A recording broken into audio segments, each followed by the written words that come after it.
Today was a very interesting day in Parliament. And I say that because what we saw was the moderate faction of the Liberal Party assert its dominance in a way that we have not seen since the 2015 removal of Tony Abbott from power.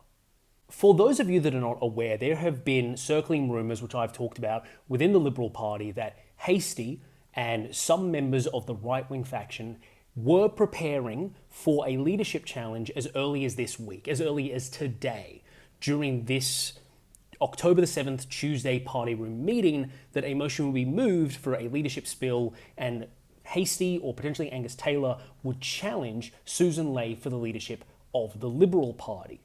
But that is not what happened.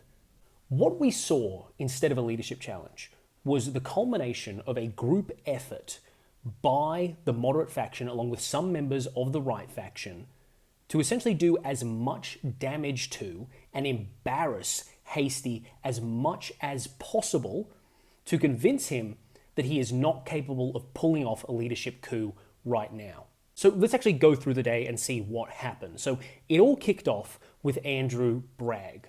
Andrew Bragg is a moderate senator from South Australia in the Liberal Party, and he is the Shadow Minister for Housing and Homelessness. Now, interestingly, in a conversation with the ABC this morning, he was asked, can Hastie come back into the fold? Is there room for someone with his views to come back into the party? And Bragg said, of course, but he has to get over what Bragg described as Hastie's one-dimensional approach to problems regarding housing. Essentially calling out Hastie for essentially viewing everything through the lens of immigration, as if immigration is terrible, it is the root cause of all problems in Australian society. Bragg essentially said, look, Hastie has left the cabinet because he has a fundamental misunderstanding of what the problems facing Australia are, and once he gets over that one-dimensional thinking, then of course he has a place on the front bench and working on policy. Now that's pretty calm, it's not particularly aggressive, but it's the moderate faction essentially signalling that there is no real room for negotiation when it comes to Hastie and his, I would say, extreme views on immigration. Essentially saying, look, Hastie is vastly oversimplifying a very complex issue, and once he overcomes the fact that he doesn't understand that issue, or that he's completely misinformed on it, then he can come back into the fold. That's a pretty damning way to just say, Hastie, we're not meeting you in the middle here, you have to come in and understand what mainstream political views are.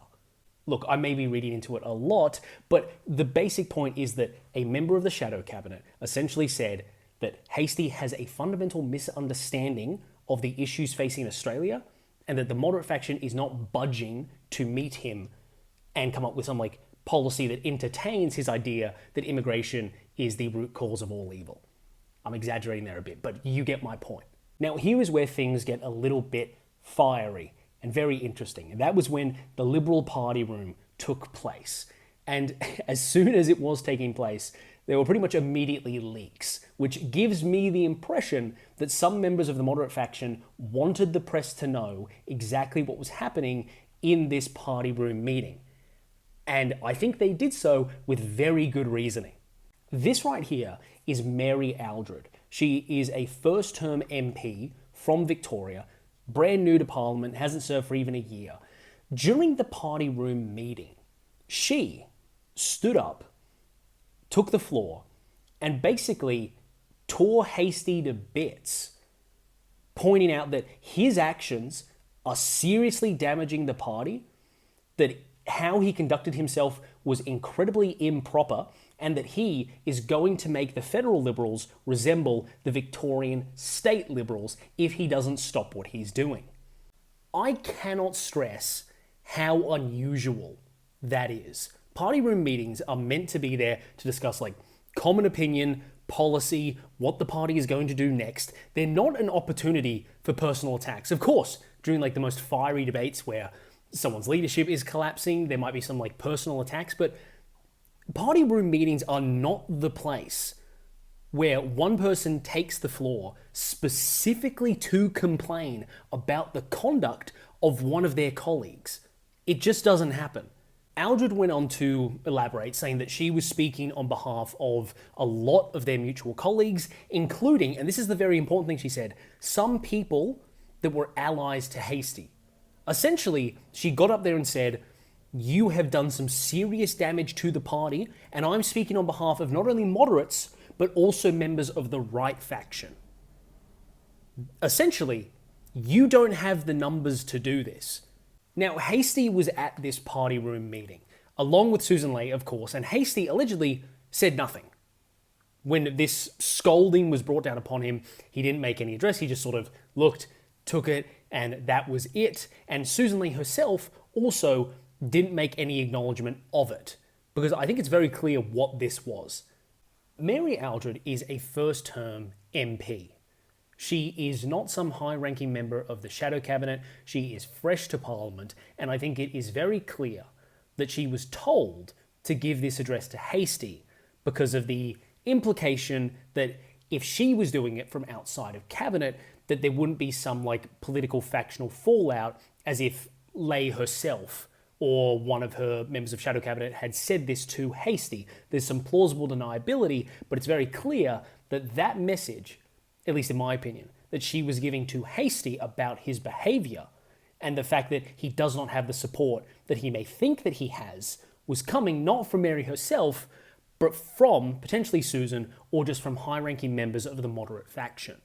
Put all of these things together and you see a pretty clear plan being laid out and put in motion. Yesterday, we had the leaks from the Liberal Party review that apparently Peter Dutton put a lot of the blame of the loss on Andrew Hastie because he just didn't do the work, that he was incompetent as a shadow defence minister.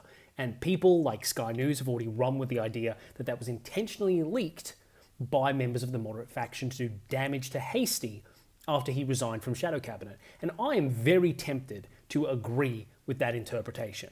Then in the morning, we have Andrew Bragg essentially saying that there's no room for us to negotiate with Hastie when it comes to the immigration views that he resigned from Shadow Cabinet over, and that he's not going to win us over on that. And then you follow that up by a first-term MP clearly having been coached and spoken to by the moderate leadership, stepping in front of the entire party collectively and saying to Hastie's face, you are fucking things up for us. You do not have the numbers. I'm speaking on behalf of members of the right and the moderates, and that you should really stay in line. Otherwise, this federal party is going to become as much of a clusterfuck as the current Victorian state branch is. Not exactly subtle. And then on top of all of that, this whole meeting and this drama in the party room immediately gets leaked to the press. And that is absolutely intentional by the moderate faction. Because if you're looking from outside in, you've witnessed just 2 days of Andrew Hastie being called out by pretty much everyone. By the moderate faction, allegedly along with like the support of members of his own faction calling him out. You have Dutton calling him out for being lazy. It has been a profoundly embarrassing 2 days for Andrew Hastie. And people are going to notice that. And then very soon after the party room, and I feel like this was too perfectly timed to not be intentional, Jeff Kennett, the former Victorian Premier, member of the Liberal Party, member of the moderate faction, published an opinion piece just as they were going into question time, calling out Andrew Hastie's actions and how they are doing damage to party unity. And one of the taglines in it is that no one soldier has ever won a war. Basically calling out Hastie for the fact that he clearly doesn't understand that this is a team game. What the moderate faction has done today and yesterday, and leading up to this, I think has been a very impressive display of how to tell somebody that they're in way too deep and vastly overestimate themselves. It is unbelievable to me at the moment how neutered Hastie is now compared to what he was a week ago. He's lost his cabinet position, shadow cabinet position rather. He's been blamed quite heavily for the election loss. And today, he has been torn to pieces in the party room by his colleagues, allegedly with the support from members of his own faction. And in the media, people are calling him out as somebody who does not understand what is going on and does not have the skills to be a team player or lead the opposition. Look, Hastie has been knocked down a bit today, and he may still challenge at some point in the future, but on a personal note, I just want to say, even though I'm never voting Liberal again, the moderate faction has genuinely impressed me with what I believe they have coordinated and pulled off today. The moderate faction seems to have grown somewhat of a spine in their actions, and by doing that, actually standing up for themselves and pushing back on this delusional politics coming from Hastie and letting him know where he actually stands, which is nowhere near the leadership, they've actually done something right. And for just a little bit longer, they've held off the collapse of the Liberal Party as a whole. As a former member of the Liberal moderate faction, good job, guys.